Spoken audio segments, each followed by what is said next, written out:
ಕಲಬುರಗಿ ಜಿಲ್ಲಾ ಉಸ್ತುವಾರಿ ಸಚಿವ ಪ್ರಿಯಾಂಕ್ ಖರ್ಗೆ ತವರು ಕ್ಷೇತ್ರದ ಅಂದರೆ ಚಿತ್ತಾಪುರದಲ್ಲಿ ಇವತ್ತು ಆರ್ಎಸ್ಎಸ್ ಪಥ ಸಂಚಲನ ಹಿನ್ನೆಲೆಯಲ್ಲಿ ಚಿತ್ತಾಪುರ ಪಟ್ಟಣದಲ್ಲಿ ಇಡೀ ಪೊಲೀಸ್ ಇಲಾಖೆ ಕಟ್ಟೆಚ್ಚರ ವಹಿಸಿದೆ. ನಾನೀಗ ಚಿತ್ತಾಪುರ ಪಟ್ಟಣದ ಹೊರವಲಯದಲ್ಲಿರುವಂಥದ್ದು ಅಂದರೆ ಕಲಬುರಗಿಯಿಂದ ಚಿತ್ತಾಪುರ ಪ್ರವೇಶ ಮಾಡುವಂತಹ ಏನು ಮಾರ್ಗ ಇದೆ, ಮಾರ್ಗದಲ್ಲೂ ಕೂಡ ಬ್ಯಾರಿಕೇಡ್ಗಳನ್ನು ಹಾಕಿ ಪೊಲೀಸರು ತಪಾಸಣೆ ನಡೆಸ್ತಾ ಇದ್ದಾರೆ. ಇವತ್ತು ಮಧ್ಯಾಹ್ನ 3:30 ಆರ್ಎಸ್ಎಸ್ ಪಥ ಸಂಚಲನ ಚಿತ್ತಾಪುರ ಪಟ್ಟಣದಲ್ಲಿ ನಡೆಯಲಿದೆ. ಹೀಗಾಗಿ ಈ ಒಂದು ಪಥ ಸಂಚಲನ ಸಂದರ್ಭದಲ್ಲಿ ಯಾವುದೇ ರೀತಿಯ ಅಹಿತಕರ ಘಟನೆ ನಡೀಬಾರದು ಅನ್ನೋ ಕಾರಣಕ್ಕಾಗಿ ಸಂಪೂರ್ಣವಾಗಿ ಕಟ್ಟೆಚ್ಚರ ವಹಿಸಿ ಹದ್ದಿನ ಕಣ್ಣಿಟ್ಟಿರುವಂಥದ್ದು.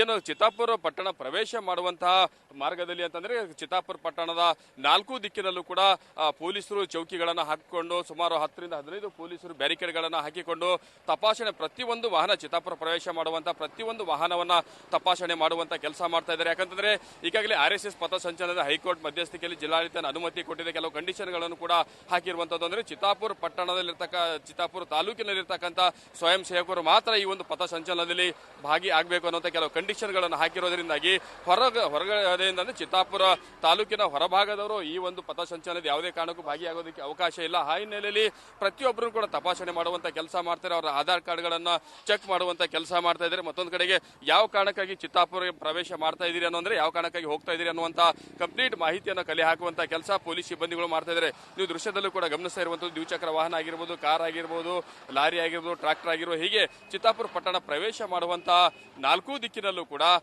ಹೋಗುವಂತ ಚಿತ್ತಾಪುರ ಪ್ರವೇಶ ಮಾಡುವಂತ ಜನರನ್ನ ತಪಾಸಣೆ ಮಾಡ್ತಾ ಇದ್ದಾರೆ. ಮತ್ತೊಂದು ಕಡೆಗೆ ದೃಶ್ಯದಲ್ಲಿ ಗಮನಿಸ್ತಾ ಇರುವಂತದ್ದು ಇಲ್ಲಿ ಪೊಲೀಸ್ ಚೌಕಿಯನ್ನು ಹಾಕಿಕೊಳ್ಳಲಾಗಿದೆ. ಇದೇ ರೀತಿ ಪೊಲೀಸ್ ಚೌಕಿಯನ್ನು ಚಿತ್ತಾಪುರ ಪಟ್ಟಣದ 4 ದಿಕ್ಕಿನಲ್ಲಿ ಚಿತ್ತಾಪುರ ಪ್ರವೇಶ ಮಾಡುವಂತ ಮುಖ್ಯ ದ್ವಾರಗಳಿದ್ದಾವೆ. ಆ 4 ದಿಕ್ಕಿನಲ್ಲೂ ಕೂಡ ಪೊಲೀಸ್ ಚೌಕಿಗಳನ್ನು ಹಾಕಿ ತಪಾಸಣೆ ಮಾಡ್ತಾ ಇದ್ದಾರೆ. ಮತ್ತೊಂದು ಕಡೆಗೆ KSRP DR ವ್ಯಾನ್ಗಳನ್ನು ಕೂಡ ಹಾಕೊಂಡು ಪ್ರತಿಯೊಂದನ್ನು ಕೂಡ ಇಂಚಿಂಚು ಅಂದ್ರೆ ಆರ್ಎಸ್ಎಸ್ ಪಥ ಸಂಚಲನ ಸಂದರ್ಭದಲ್ಲಿ ಒಂದು ಸಣ್ಣ ಘಟನೆ ಕೂಡ ನಡೀಬಾರದು ಅನ್ನೋ ಕಾರಣಕ್ಕಾಗಿ ಎಲ್ಲಾ ರೀತಿಯ ಸಕಲ ಸಿದ್ಧತೆ ಪೊಲೀಸ್ ಇಲಾಖೆ ಮಾಡಿಕೊಂಡಿದೆ. ಈಗಾಗಲೇ ಸುಮಾರು 1,500ಕ್ಕೂ ಹೆಚ್ಚು ಪೊಲೀಸ್ ಸಿಬ್ಬಂದಿಗಳನ್ನು ಬಂದೋಬಸ್ತ್ಗೆ ನಿಯೋಜನೆ ಮಾಡಲಾಗಿದೆ. ಸಿಸಿ ಕ್ಯಾಮೆರಾಗಳನ್ನು ಕೂಡ ಪಥ ಸಂಚಲನ ನಡೆಯುವ ಮಾರ್ಗದಲ್ಲಿ 50 ರಿಂದ 60 ಸಿಸಿ ಕ್ಯಾಮೆರಾಗಳನ್ನು ಕೂಡ ಅಳವಡಿಸಲಾಗಿದೆ. ಮತ್ತೊಂದು ಕಡೆಗೆ ಡ್ರೋನ್ ಮುಖಾಂತರವಾಗಿ ಹದ್ದಿನ ಕಣ್ಣು ಕೂಡ ಈ ಒಂದು ಪಥ ಸಂಚಲನ ಮೇಲೆ ಪೊಲೀಸ್ ಇಲಾಖೆ ಇಟ್ಟಿರುವಂತದ್ದು. ಯಾಕಂದ್ರೆ ಆರ್ಎಸ್ಎಸ್ ಪಥ ಸಂಚಲನ ದೇಶದ ಎಲ್ಲ ಕಡೆಗಳಲ್ಲಿ ನಡೆದರೂ ಕೂಡ ಚಿತ್ತಾಪುರ ಪಟ್ಟಣದಲ್ಲಿ ನಡೆಯೋದಕ್ಕೆ ಕಷ್ಟ ಆಗಿತ್ತು. ಯಾಕಂದ್ರೆ ಕೆಲವೊಂದಿಷ್ಟು ಸಂಘಟನೆಗಳು ಅಡ್ಡಿ ಮಾಡಿದ ಹಿನ್ನೆಲೆ ಅಂದ್ರೆ ಆರ್ಎಸ್ಎಸ್ ಪಥ ಸಂಚಲನಕ್ಕೆ ಯಾವ ದಿನಾಂಕದಂದು ಅನುಮತಿ ಕೋರುತ್ತೆ ಅದೇ ದಿನಾಂಕದಂದು ಸುಮಾರು 10 ಸಂಘಟನೆಗಳು ಅವತ್ತಿನ ದಿವಸವೇ ಒಂದು ಪಥ ಸಂಚಲನ ಅನುಮತಿ ಕೋರಿ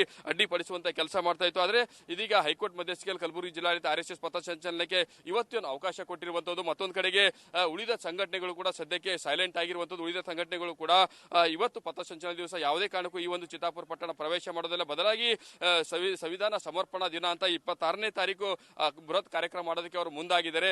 ಸದ್ಯಕ್ಕೆ ಆರ್ಎಸ್ಎಸ್ ಪಥ ಸಂಚಲನ ಮಧ್ಯಾಹ್ನ 3:30 ಚಿತ್ತಾಪುರ ಪಟ್ಟಣದ ಬಜಾಜ್ ಕಲ್ಯಾಣ ಮಂಟಪದಿಂದ ಆರಂಭವಾಗಿ ಸುಮಾರು 1.2 ಕಿಲೋಮೀಟರ್ ಉದ್ದದವರೆಗೂ ಕೂಡ ಪಥ ಸಂಚಲನ ಸಾಗಿ ಅಲ್ಲಿಂದ ರಿಪೀಟ್ ಬಜಾಜ್ ಕಲ್ಯಾಣ ಮಂಟಪದಲ್ಲಿ ಹೋಗಿ ಕಾರ್ಯಕ್ರಮ ಮಾಡಲಿದ್ದಾರೆ. ಸದ್ಯಕ್ಕೆ ಆರ್ಎಸ್ಎಸ್ ಪಥ ಸಂಚಲನ ಹಿನ್ನೆಲೆಯಲ್ಲಿ ಯಾಕಂದ್ರೆ ಚಿತ್ತಾಪುರ ಪಟ್ಟಣದಲ್ಲಿ ಆರ್ಎಸ್ಎಸ್ ಪಥ ಸಂಚಲನ ಒಂದು ರೀತಿಯಿಂದ ಕಗ್ಗಂಟಾಗಿ ಮಾರ್ಪಟ್ಟಿದ್ದು. ಹೀಗಾಗಿ ರಾಜಕೀಯ ಸ್ವರೂಪ ಕೂಡ ಪಡೆದುಕೊಂಡಿತ್ತು. ಹೀಗಾಗಿ ಯಾವುದೇ ರೀತಿಯ ಸಣ್ಣ ಪುಟ್ಟ ಘಟನೆಗಳು ನಡೀಬಾರದು, ಶಾಂತಿಯುತವಾಗಿ ಆರ್ಎಸ್ಎಸ್ ಪಥ ಸಂಚಲನ ಸಾಗಬೇಕು ಅನ್ನೋ ಕಾರಣಕ್ಕಾಗಿ ಪೊಲೀಸ್ ಇಲಾಖೆ ಕೂಡ ಸಂಪೂರ್ಣವಾಗಿ ಕಟ್ಟೆಚ್ಚರ ವಹಿಸಿ ಇಡೀ ಚಿತ್ತಾಪುರ ಪಟ್ಟಣದಂತ ಪೊಲೀಸ್ ಸರ್ಪಗಾವಲು ಹಾಕಿದೆ. ಕ್ಯಾಮರಾ ಪರ್ಸನ್ ಶಾಣು ಜೊತೆ ಬಜರಂಗಿ ನ್ಯೂಸ್ ಫಸ್ಟ್ ಚಿತ್ತಾಪುರ.